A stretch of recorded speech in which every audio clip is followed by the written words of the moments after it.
안녕하십니까? 전북대인 여러분의 알찬 캠퍼스 생활을 위해서 노력하는 보은대학 방송은 밝은 캠퍼스 지상의 터전을 방송인으로 해서 매일 방송하고 있습니다. 그럼 지금부터 9월 3일 화요일 오늘의 점심 방송을 시작하겠습니다. 밝은 캠퍼스 지상의 터전 여러분의 전북대학교 방송국입니다. UBS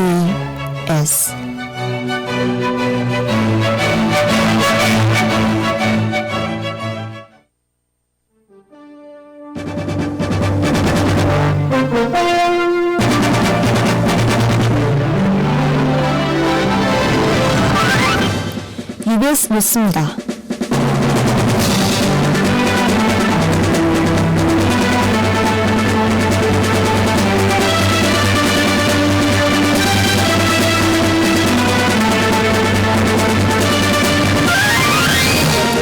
지난 8월 23일 우리 대학 학술문화관에서 동아리 대표장회의가 진행되었습니다.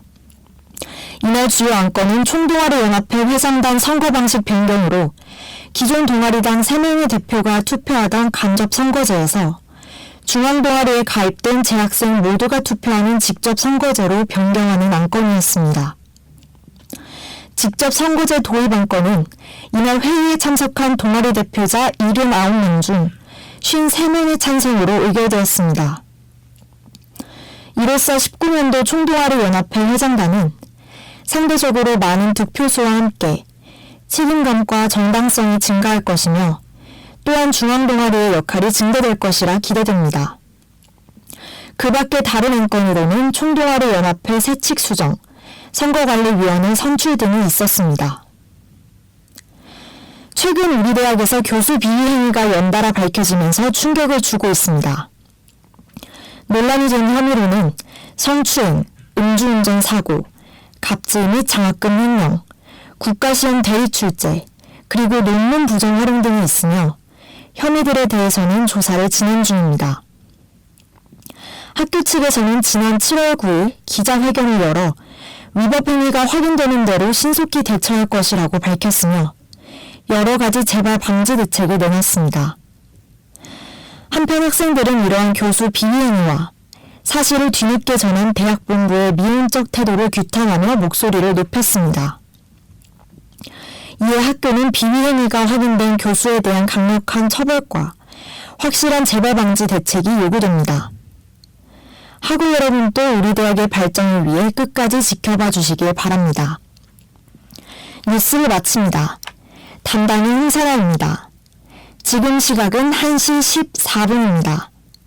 UBS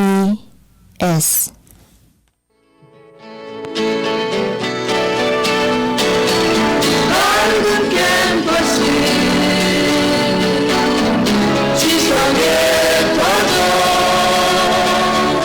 여러분의 방송국 UBS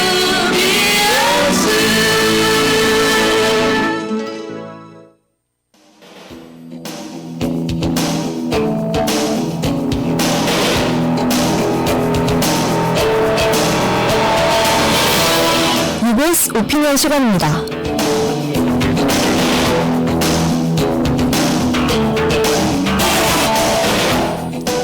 UBS 오피니언 첫 번째 소식입니다.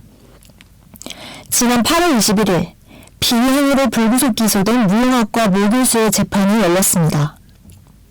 그는 학생들에게 출연료를 지급하지 않은 채 강제로 공연을 하게 하고 학생들에게 수여된 장학금을 의상비라는 명목으로 학생들의 계좌에 송금된 장학금을 편취한 혐의를 받았는데요. 학생들은 교수의 요구를 어길 시 낮은 학점은 기본이고 투명인간 취급하는 등 갑질 행위가 이어져 왔다고 증언했습니다. 하지만 그는 21일 이루어진 재판에서 학생들의 자발적 출연이었다, 갑질 행위를 한 적이 없다며 혐의를 정면 부인했습니다. 이에 검찰은 그에게 구속영장을 신청했지만 법원은 도주할 우려가 없다며 영장을 기각했는데요. 또한 아직 혐의가 인정되지 않아 비위행위와 직접 연관된 4학년을 제외한 학년의 수업에 들어가 학생들의 불만이 높아지고 있습니다. 다음 재판은 21일이기에 사건의 진실이 밝혀질 때까지 관심을 가지고 지켜봐야 할 것이며 학생들을 가르치고 모범이 되는 것이 교수인 만큼 이런 사건이 발생하지 않도록 우리 대학에 구체적이고 확실한 해결 방안을 만들어야 할 것입니다. UBS 오피니언 두 번째 소식입니다. 지난 7월에 전주에 300여 대 도입된 카카오 T바이크는 무인 전기 공유 자전거로 사용하기 편리해 많은 사람이 이용하고 있죠. 하지만 이용자가 늘어남에 따라 시민들의 불만이 나오고 있습니다. 자전거를 이용하기 위해 검색을 하면 다수의 자전거가 아파트 단지 및 원룸 내부에 표시가 되어 막상 해당 지역에 가보면 없는 경우가 종종 발견되었는데요. 심지어 자전거를 자기 소유물로 표시해 잠금 장치를 따로 해놓는다거나 건물 지하 주차장이나 풀숲에 숨겨놓는 일도 있었습니다. 이에 시민들은 공용 자전거를 소유물로 여기는 경우가 너무 많다며 불만이 들어왔는데요. 카카오 측에서는 앱 자체에 신고하기 기능을 넣어 신고 기능이 장려했지만 그마저도 활성화되어 있지 않은 실상입니다. 카카오 T바이크는 소유물이 아니기에 자신만이 아는 장소에 주차해놓지 않고 잠금 장치를 해놓지 않는 에티켓을 지켜야 하며 이런 상황이 발생했을 시 신고하여 모두가 사용할 수 있게 해야 할 것입니다.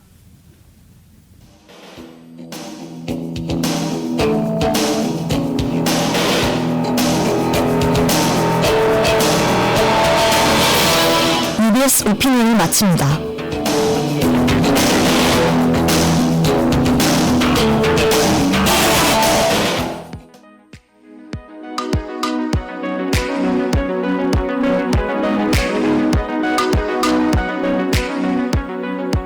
저희 전북대학교 방송국에서는 주 5일 평일 오후 1시 10분부터 1시 50분까지 오디오 생방송을 진행하고 있습니다.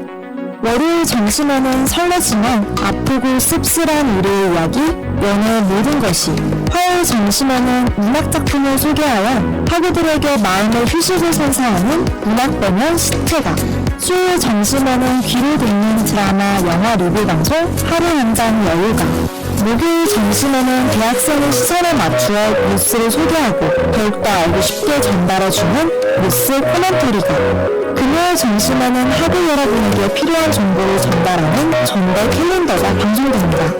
학우 여러분의 많은 청취 부탁드립니다. UBS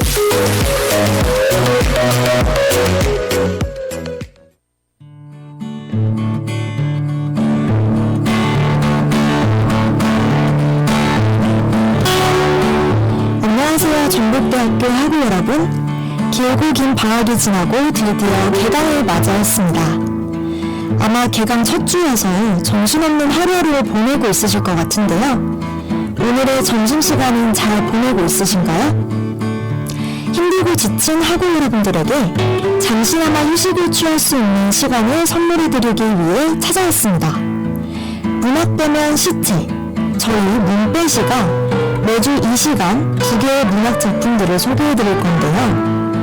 매주 한 회마다 소설 한 편, 시 한 편, 이렇게 두 장르를 직접 선별하여 소개해드릴 예정입니다.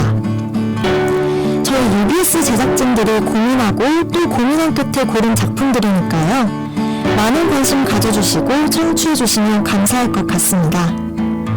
또한 작품 추천도 받고 있으니 이 방송을 들으시면서 문배시가 이 문학작품에 대해 한번 얘기해줬으면 좋겠다, 이런 소설이나 시가 있으시다면 바로 전북대학교 방송국 페이스북 페이지로 연락해 주시기 바랍니다.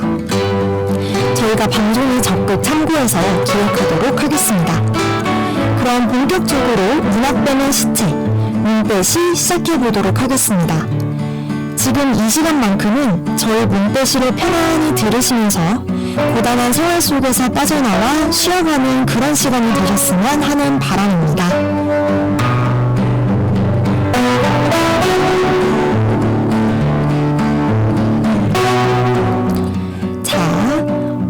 저희가 본격적으로 방송을 시작하기 전에 워밍업 시간을 먼저 가져보도록 할까요? 앞으로 이제 저희가 매주 2개의 문학 작품들을 같이 보도록 할 텐데요. 이 워밍업은 여기서 매우 중요한 시간이라고 할 수 있습니다. 간단한 문학적 이슈나 문학 상식 같은 배경 지식들을 먼저 알아봄으로써 그 주에 알아볼 문학 작품들을 한층 더 잘 이해할 수 있도록 하는 준비 시간 개념이라고 생각해 주시면 됩니다. 또 이 워밍업 문제를 마치셔서 전북대학교 방송국 페이스북 페이지에 답변을 주신 학우님들은 추첨을 통해 소정의 상품도 드리고 있으니까요. 많은 답변과 관심 부탁드립니다. 자, 그럼 오늘의 워밍업입니다. 책에 관심이 있는 분이라면 요즘 이슈가 되고 있는 베스트셀러 중 멈추면 비로소 보이는 것들이라는 책을 한 번쯤은 들어보셨을 것 같은데요. 이 책은 종교와 세대를 초월해 사랑받은 한 권의 책이라고 불릴 만큼 많은 사람에게 희망과 위로를 준다는 점에서 이슈가 되었습니다. 우리 전북대학교 학우분들도 꼭 한번 읽어보시면 좋겠다는 생각이 드네요. 자, 여기서 첫 번째 워밍업 문제입니다. 책뿐만 아니라 개인 SNS에도 올리시는 글귀 한마디 한마디가 청춘들 사이에서 굉장히 와닿고 힘이 된다는 점에서도 정말 유명한 분이시죠. 편안하고 따뜻한 소통법으로 많은 이들에게 위로와 용기의 메시지를 전달하고 동네 스님이라고도 불리는 이 책의 저자는 누구일까요? 아마 전북대학교 학우님들에게는 누워서 떡먹기 같은 문제가 아닐까 싶은데요. 답을 아시는 학우님들은 어서 빨리 전북대학교 방송국 페이스북 페이지에 연락 바랍니다.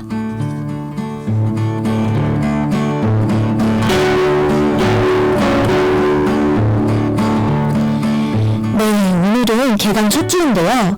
다들 길다면 길고 짧다면 짧은 방학 속에서 빠져나와 잘 적응 중이신가요? 아마 이번 학기는 열심히 살아야지 이런 설렘이 있으면서도 학점은 잘 나올까? 밥은 누구가 먹지? 이런저런 걱정이 공존하는 한 주일 것 같습니다.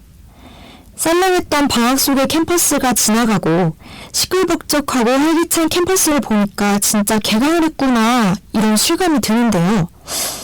근데 저는 아직 적응을 못한 것 같기도 해요. 아직도 집에는 붙어 있고 싶고 침대에 눕고 싶고 그런 기분이 계속 드는데요. 그래도 오랜만에 선배님들, 동기들, 후배들도 보고 다들 즐겁고 활기찬 시간 보내시고 있으리라 생각됩니다. 또 지난 학기에 지키지 못했던 자신과의 약속이나 이루지 못했던 캠퍼스 소망이 있다면 이번 학기에는 꼭 이루게 되는 학우님들이 되기를 바랄게요. 개강 첫 주인 오늘 또 학우님들을 응원합니다. 그럼 오늘의 힐링곡입니다. 볼빨간 사춘기의 나의 사춘기에게 듣고 와보실까요? 볼빨간 사춘기의 나의 사춘기에게 라는 곡이었습니다. 문학 보면 시체, 문빼이씨가 추천하는 첫 번째 작품입니다. 첫 번째로 소개해드릴 문학 작품은 최희은 작가의 광장이라는 소설인데요. 아마 수능을 열심히 준비했던 학우분들이라면 교과서 속에서 한 번쯤은 들어보셨을 것 같습니다. 먼저 광장의 최희은 작가에 대해 알아볼까요? 작가 최희은은 해방 후 한국 현대문학을 대표하는 작가로서 분단시대를 굉장히 잘 표현하는 것으로 유명합니다. 또한 흔히 비평가들에 의해 지식의 보물창고로 불리는 작가인데요. 지적인 세계관적 갈등과 관념적 철학적 경향이 띠고 있습니다. 특히 분단문학의 선구자로 알려져 있죠. 한마디로 작가 최은희는 남북분단의 아픔을 딛고 사상보다는 진정한 자유를 꿈꾼 분이라고 할 수 있습니다. 그중 그의 대표적 광장인 분단된 남북조 시대에서 이데올로기 사상을 잘 살펴볼 수 있는 작품인데요. 우선 이 책에는 주인공 이명준과 유일하게 명준에게 힘이 되었던 그의 애인 은희가 대표적인 인물로 등장합니다. 이 등장인물 사이에서 이뤄지는 관계와 긴장감에도 주목하시며 감상하시면 더욱 좋을 것 같습니다. 전체적으로는 해방과 전쟁, 분단으로 이어지는 한국의 근현대사와 궤를 같이 하는 주인공 이명준의 깊은 갈망과 고뇌를 그리고 있는데요. 특히 남북 간의 이념, 체제에 대한 냉철하고도 치열한 성찰을 이 책, 광장에서 잘 살펴볼 수 있습니다. 이렇게 광장에 대한 간단한 정보들을 알아보았는데요. 그럼 본격적으로 작품으로 들어가 보기 전에 에일리의 Heaven 듣고 오실까요? 에일리의 Heaven이라는 노래 듣고 오셨습니다. 그럼 본격적으로 책 광장에 대한 줄거리 및 정보들을 알아보도록 하겠습니다. 이 책에는 주인공 임영준이라는 인물이 나오는데요. 이 임영준은 평소 북한에 대해 부정적인 시각을 가지고 있었습니다. 북한은 시대에 따라가지 못하는 아주 진부한 사회라고 말이죠. 그러던 중 어머니가 죽고 아버지가 월북하자 혼자 남한에 남아 대학 생활을 시작하게 됩니다. 남한은 북한과 달리 자신의 자유가 보장되고 의사표현이 자유로운 곳이라고 생각했던 명준은 자신의 기대와는 크게 다른 남한의 현실에 대해서도 역시 실망을 하게 됩니다. 그리고 월북한 아버지 때문에 전쟁 포로로 끌려가게 되고 많은 취조와 고문을 당하게 됩니다. 그렇게 시간이 지난 후 포로 소환 과정에서 남한을 선택하라는 유엔군 대표와 북한을 선택하라는 인민군 대표의 제안을 받게 됩니다. 하지만 남한은 개인의 미래시를 빼앗는 곳, 북한은 혈면의 화성만 남아있는 곳이라고 생각했던 명준은 남, 북, 둘 중 아무 데도 선택하지 않는 결론을 내립니다. 그는 남과 북 둘 중 어느 하나도 행복한 광장이 아닌 불행한 밀실이라고 생각한 것이죠. 결국 그렇게 명준은 제3국을 택해 중립국으로 가는 배에 타는 선택을 하게 됩니다. 중립국으로 가고 있던 도중 명준은 지상에서 볼 수 없었던 광장을 푸른 바다에서 보게 되는데요. 결국 그는 투신 자살하는 비극적인 선택을 하게 됩니다. 이렇게 해서 책은 막을 내리는데요.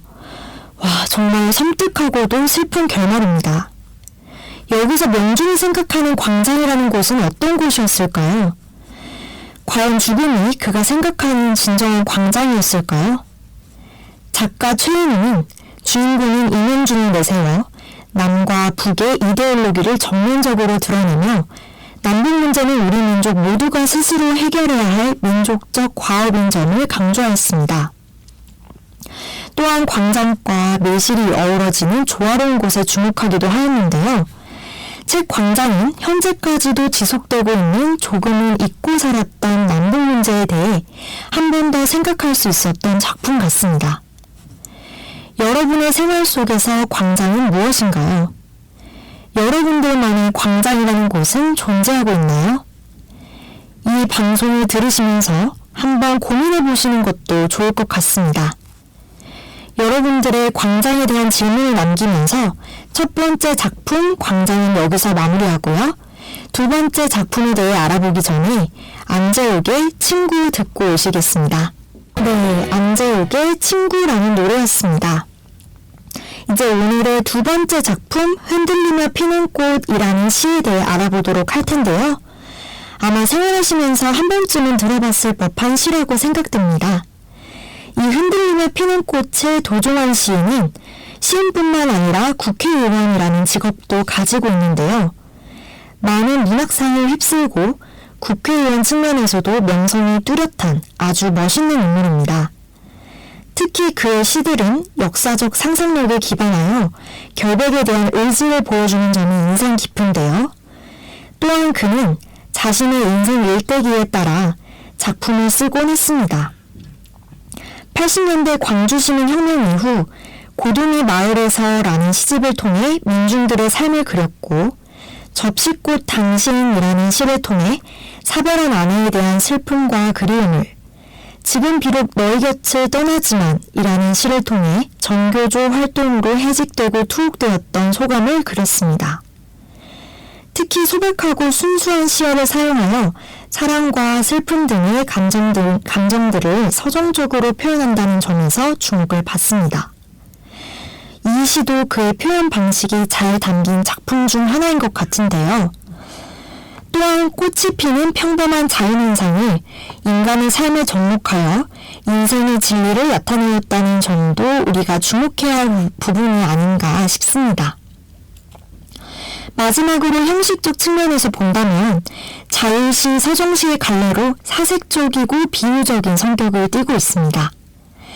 네, 이렇게 도종환의 흔들리며 피는 꽃이라는 시를 간단히 알아보았는데요. 이제 본격적으로 시에 대해 더 알아볼까요? 그 전에 이적의 멋진 겨울날 듣고 오시죠.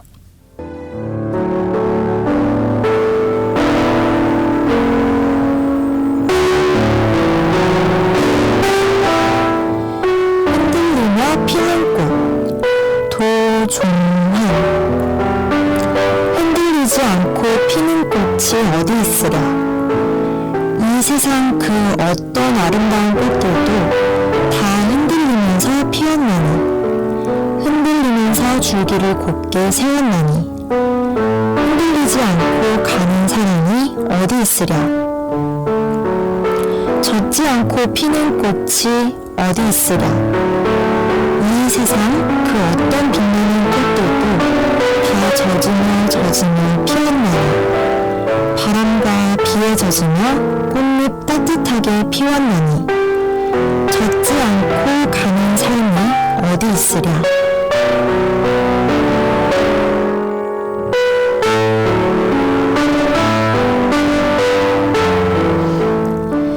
네, 이렇게 시를 낭송해 보았는데요. 어떠신가요?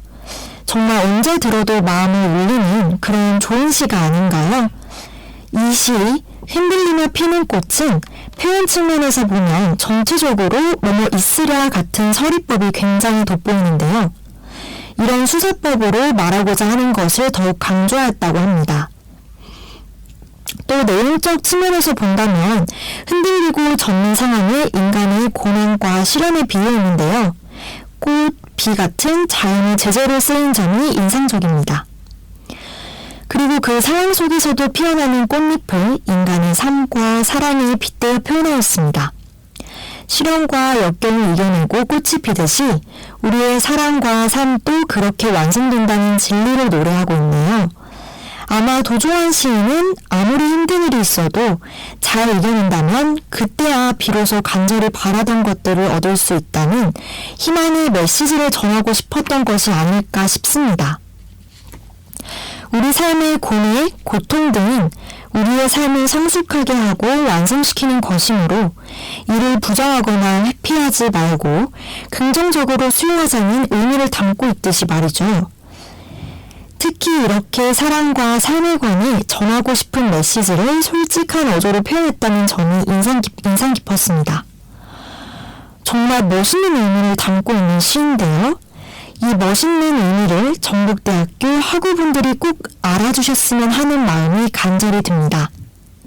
학우분들도 지금은 비록 정말 지치고 힘든 길을 걷고 있을지 몰라도 이 길 끝은 예쁘고 멋있는 꽃길이 펼쳐지고 있다는 점 꼭 잊지 말아주셨으면 합니다. 그러면 우리 학우분들도 파이팅 하셨으면 하는 바람에서 소녀시대의 힘내 듣고 오겠습니다.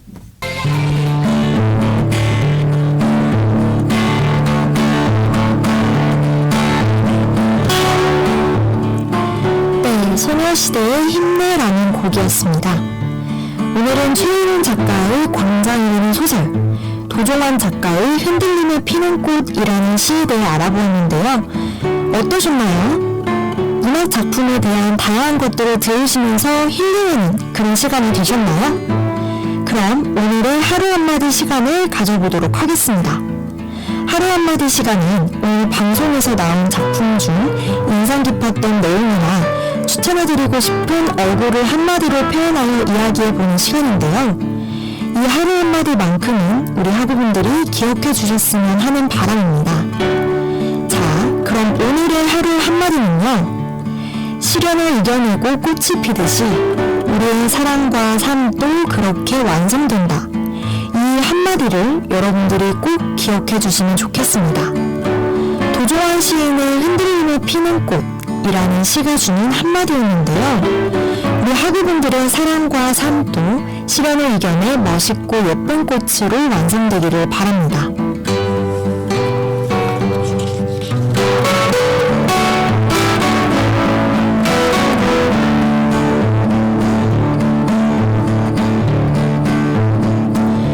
혹시 학우분들은 오늘도 학업에 치여 혹은 바쁜 일상에 치여 너무 팍팍한 삶을 살고 있진 않으셨나요? 또는 자기 자신에게 너무 엄격하게 대하고 있진 않으셨나요? 이 방송 잠시나마 학우분들 스스로 마음의 휴식을 선물하는 그런 시간이 되셨으면 좋겠습니다.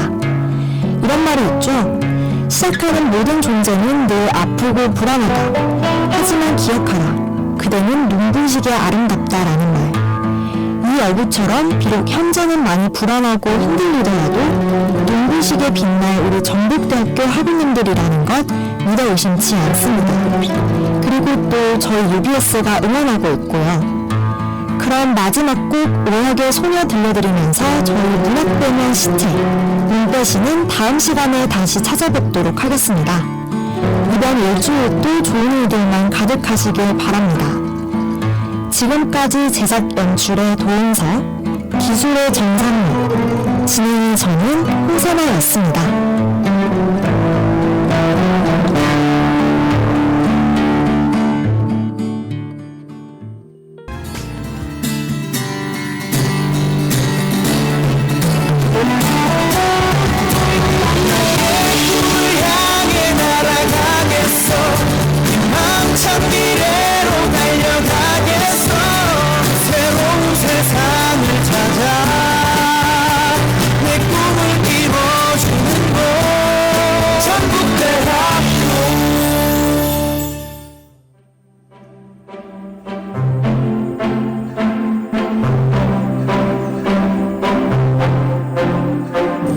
20세기 최고의 발명품, 기적의 소재라 불리던 플라스틱.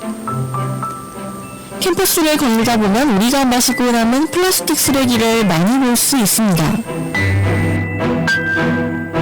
기적의 소재라는 명성답게 플라스틱은 약 100년 동안 우리 삶에 깊이 자리잡게 되었습니다.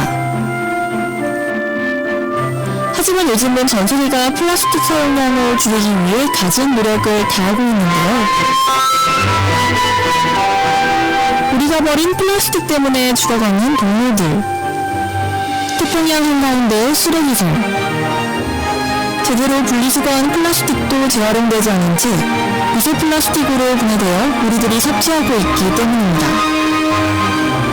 우리가 먹고 마시는 것들 안에 미세 플라스틱이 들어있다는 사실 알고 계셨나요?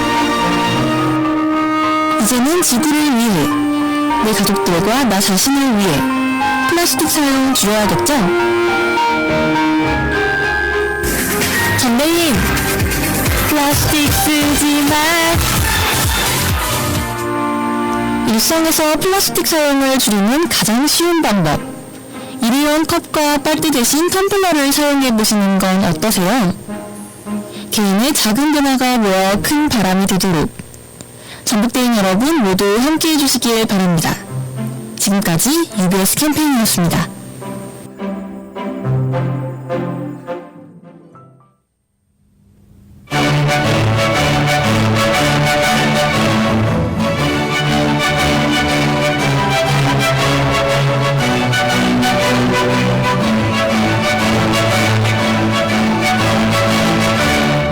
이상으로 9월 3일 화요일 오늘의 점심 방송을 모두 마치겠습니다. 밝은 캠퍼스 지성의 터전, 여러분의 전북대학교 방송국입니다.